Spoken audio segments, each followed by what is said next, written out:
healthy nutrition for kids is really up to the parents. And so you guys, as parents, you signed on to wanting wonderful kids and healthy kids. Well, actually, I'm not sure if you really signed on for healthy kids, but if you want to have healthy kids, there's a couple of key things you need to know.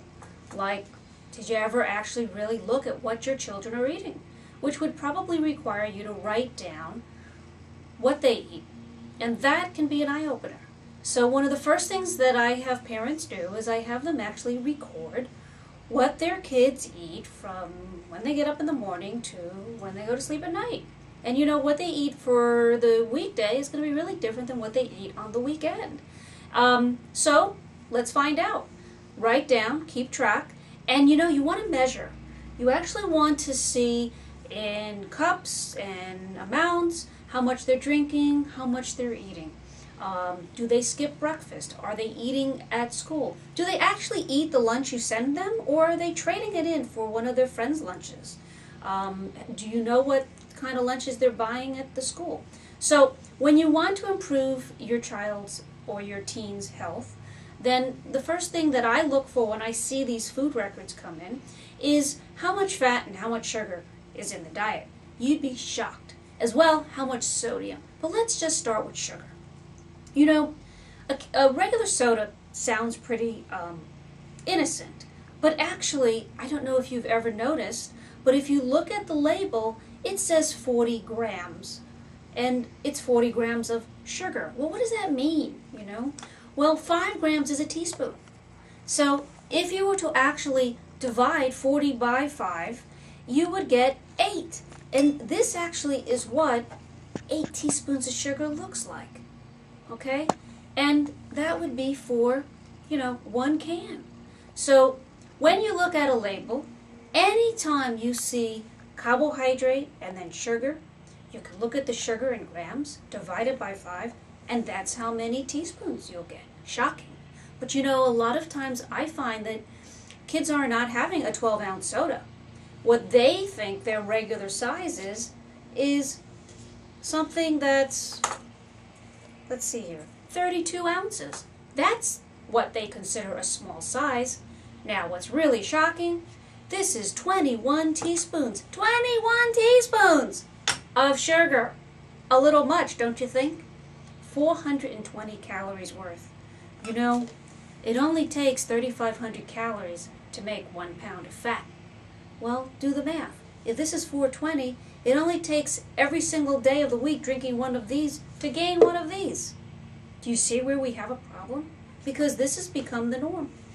And do you think juice is any better? Because a lot of parents said to me, well, I've really done a good thing. I've traded in my soda for juice. Well, 12 ounces of fruit juice is 6 teaspoons of sugar.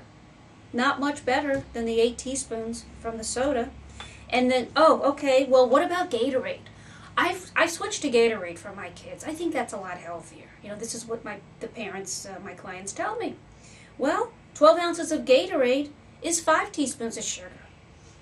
So, if you're not out in the hot sun sweating for over 60 to 90 minutes, you don't need Gatorade.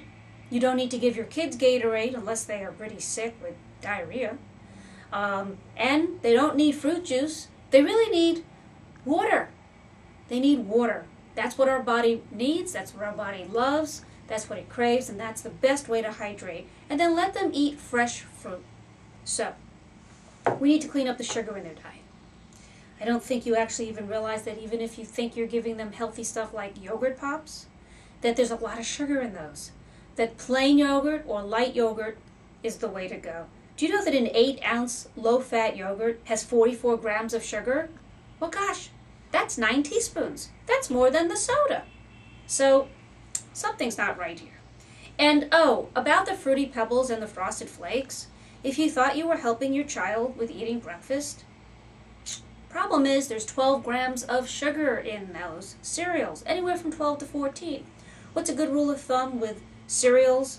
Try to look for 8 grams of sugar or less.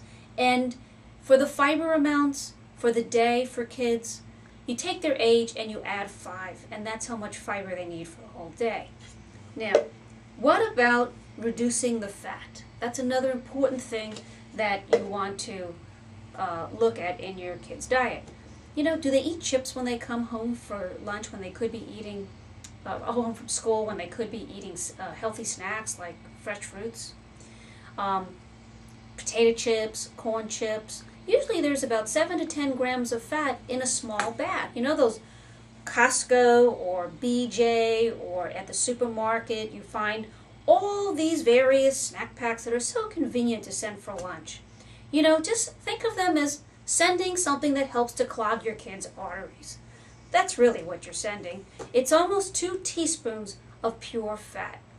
So again, when you look at the label, even with the fat on the label, if it says 5 grams, you've got a teaspoon. And typically in an ounce of potato chips or corn chips or tortilla chips, you'll have 7 to 10 grams of fat. Well, so go to baked products, baked Lays, baked Ruffles, all these new products have come out, baked corn chips. They've all come out to reduce the fat. The sodium's still pretty high, but at least the fat's